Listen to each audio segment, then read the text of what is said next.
Ano nga ba ang advokasiyang pangwika? Ang advokasiyang pangwika ay ang pagtataguyod at pagprotekta sa isang wika. Ito ay mahalaga dahil ito ay nagsisilbing tulay sa pagitan ng mga tao, nagbibigay ng pagkakakilanlan at nagpapaunlad ng kaalaman at kultura. Mayroon tayong mga pamamaraan kung paano nakakatulong sa atin ang advokasiyang pangwika. Una, ang pagpapanatili ng kultura.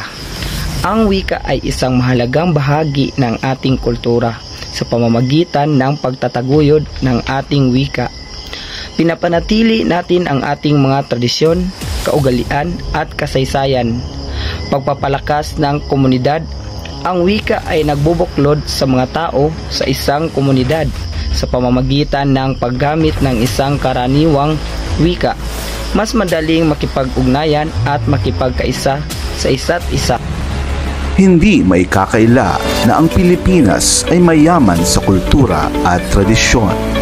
Ang isa sa mga pinakamalalim na bahagi ng ating kultura ay ang bayanihan. Advokasiyang pangwika, isa rin ito sa pagpapaunlad ng edukasyon. Ang pagtuturo at pag-aaral sa sariling wika ay mas epektibo. Ito ay nagbibigay daan sa mga mag-aaral na mas maunawaan ang mga konsepto at mas madaling matuto.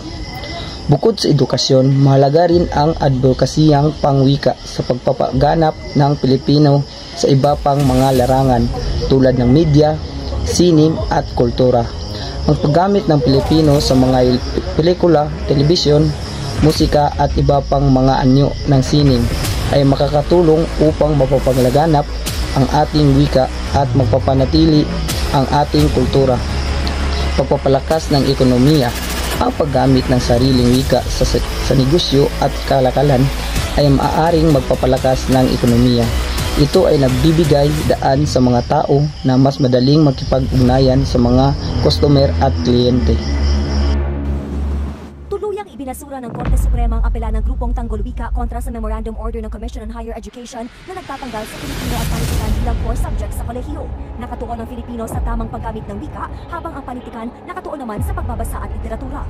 Sa pahayag na inilabas ng CHED, sinabi nilang hindi naman tuluyang tinanggal ang pag-aaral ng Filipino at panitikan dahil inilipat lang ito sa senior high school. Ang utos ay para lamang daw sa general education curriculum sa kolehiyo. Ang wikang Pilipino ang kinagisnang wika at kinalimutan mula pagsilang pa lamang hanggang kamatayan.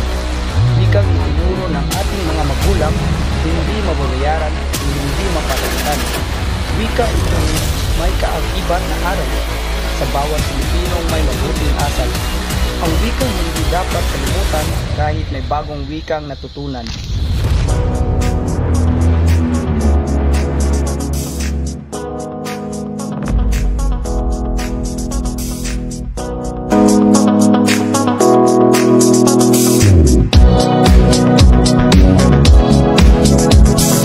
Pahalagahan ang wikang Pilipino.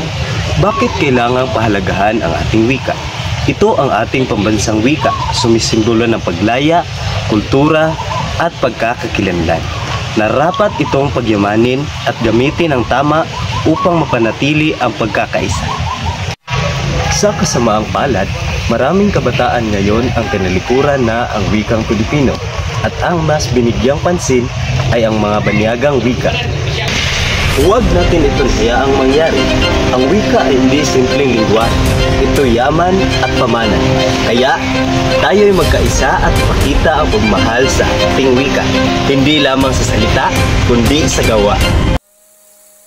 Kasabay ding tinuldukan ng Korte Suprema ang issue sa CHED Memorandum Order No. 20 na nagtatanggal ng Filipino at panitikan bilang mga core subject sa kolehiyo. Ng grupong Tanggol Wika ang desisyon ng Korte Suprema sa pag-alis ng wikang Filipino at panitikan sa kolehiyo. Ang kanilang panawagan, pagyamanin at suportahan ang pagpapanatili bilang aralin sa mga kolehiyo sa bansa ang wikang Filipino at panitikan. Ang hindi magmahal sa sariling wika ay isa sa mga pinakamatinding pag-aaksaya ng yaman ng kanyang kaalaman. Ang wika ay hindi lamang basta salita, ito'y tala ng ating kasaysayan. Ito'y daan tungo sa pag-unlad ng ating kultura at pambansang pagkakakilanlan. Kung tayo'y magiging banyaga sa sarili nating wika, paano tayo magkakaroon ng pag-asa sa pagbuo ng isang matatag na bansa?